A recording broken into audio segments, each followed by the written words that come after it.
Hi, வாங்க இன்னைக்கு carrot chutney எப்படி பண்ணுறதுன்னு பார்க்கலாம்.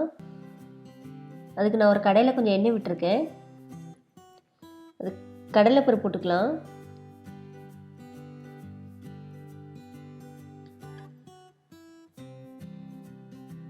நல்லா ப்ரௌன் ஆயிடுச்சு. நம்ம எடுத்துலாம். இப்போ உளுந்து போட்டுக்கலாம். நீங்கள் ரெண்டையும் சேர்த்து கூட போட்டுக்கலாம்.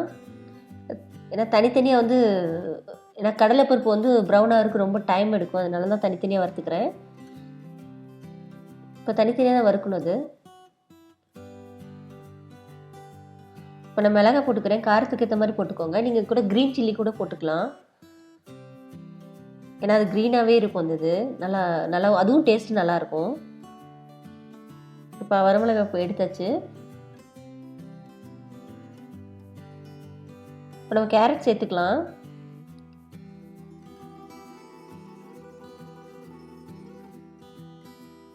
இப்போ புளி சேர்த்துக்கலாம்.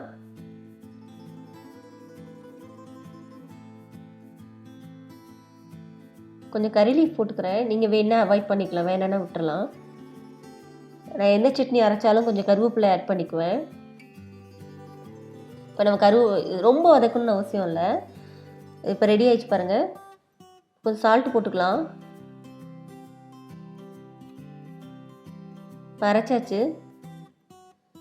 ரொம்ப நைஸாக அரைக்கக்கூடாது, கொஞ்சம் குறைன்னு இருந்தால் கொஞ்சம் நல்லா டேஸ்ட் நல்லா இருக்கும் இது.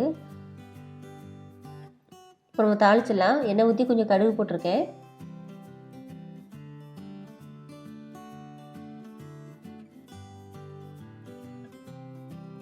இதில் நீங்கள் அரைக்கும் போது கொஞ்சம் பெருங்காயத்தூள் கூட போட்டுக்கலாம். பாருங்கள், இப்போ தாளிச்சு கொட்டிடலாம். இப்போ சூப்பரான கேரட்டு சட்னி ரெடி ஆயிடுச்சு.